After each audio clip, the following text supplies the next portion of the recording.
Welcome to Paranormal or Reality. On today's video, we explore a haunting apartment as well as creepy encounter in the woods.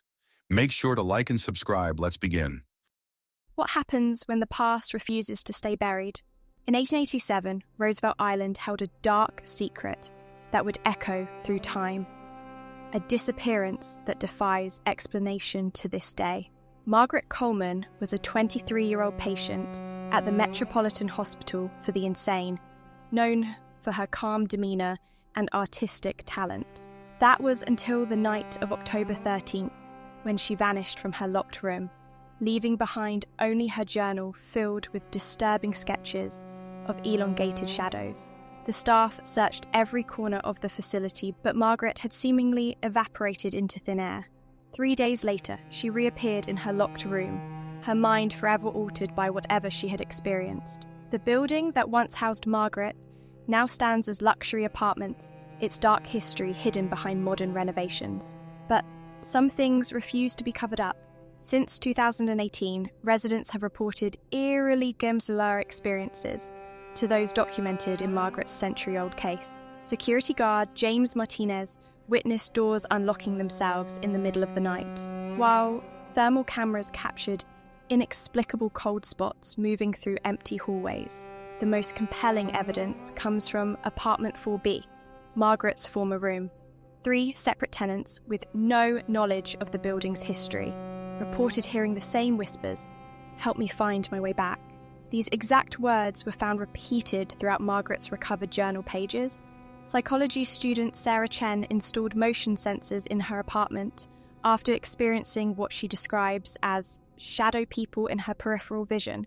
The sensors consistently triggered between 2:00 and 3:00 a.m. despite the apartment being empty.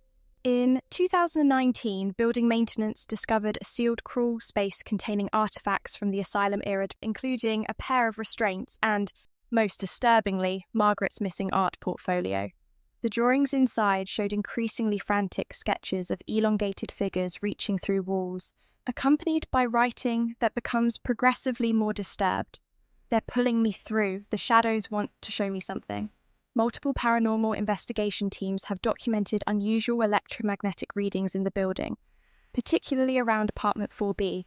During one session, investigators captured an EVP to electronic voice phenomenon that, when analysed, appeared to be a woman's voice saying, "October 13th, the date of Margaret's original disappearance." Today, the mystery of Margaret Coleman remains unsolved. While skeptics suggest mass hysteria or confirmation bias, they struggle to explain the consistent patterns of experience across generations, or the identical language used by witnesses separated by more than a century. The current residents continue to report unusual occurrences, and security cameras regularly malfunction in specific areas of the building. What really happened to Margaret Coleman in 1887?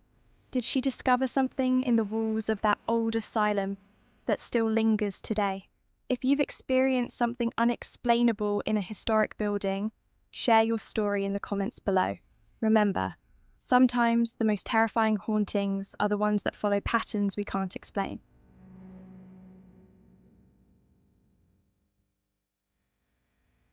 Make sure to like and subscribe. If you have any stories you would like to share with us, our email is in the description. Let's continue.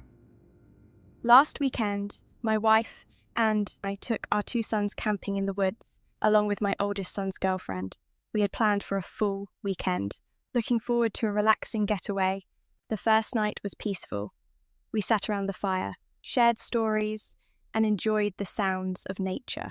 Everything seemed perfectly normal. However, on the last night, something felt off. I woke up with an uneasy feeling, as if I needed to check our surroundings. At first, I brushed it off, thinking it was just my imagination. But the feeling didn't go away. It got stronger, and I couldn't shake the urge to step outside. When I did, I immediately noticed something strange. My sons weren't in their tents. A wave of anxiety hit me. I started walking, calling their names, and soon spotted them ahead on a trail. They turned to me, looking just as unsettled as I felt.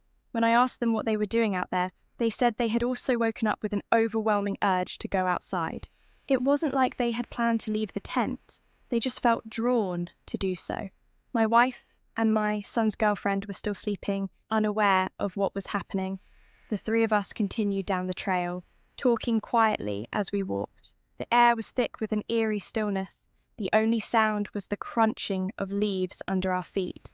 We weren't far from the water, maybe half a mile away, and we figured we might as well go to see it before heading back. Then we heard it. Faint, distant, yet unmistakable. A voice.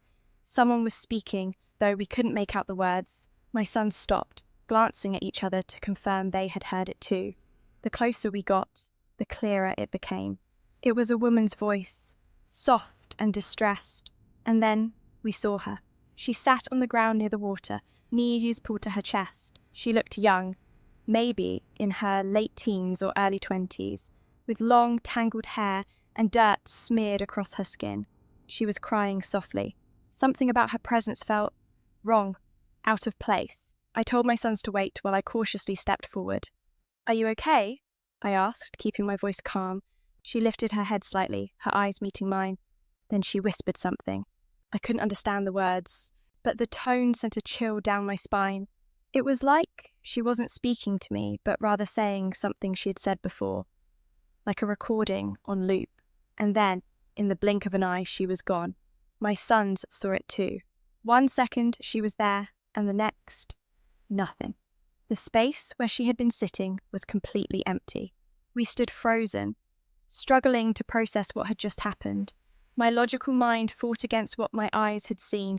I've always been skeptical of the paranormal, but this was different. There was no way to explain it. We left early the next morning. No signs of anyone else had been there. No footprints. Nothing. It was like she had never existed.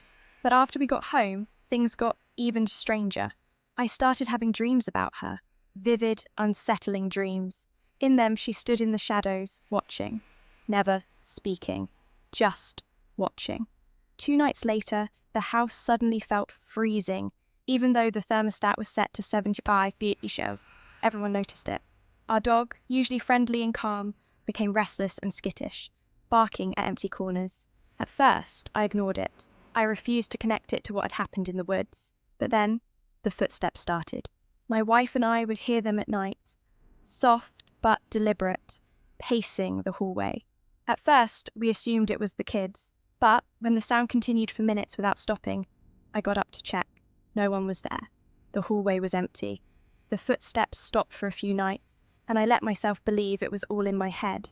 But then, that Saturday night, my son's girlfriend woke up screaming. She was shaking, terrified. She said she had seen a girl standing next to my son's side of the bed, watching him, staring at him. And then, in an instant, she was gone. Her description matched exactly what we had seen. I've spent days researching the area where we camped. I've searched for missing persons, local ghost stories, anything that might explain what we encountered. But I've found nothing. The more I dig, the more questions I have. I don't know what we saw. I don't know why we all felt drawn out of our tents that night. And I don't know why she followed us home.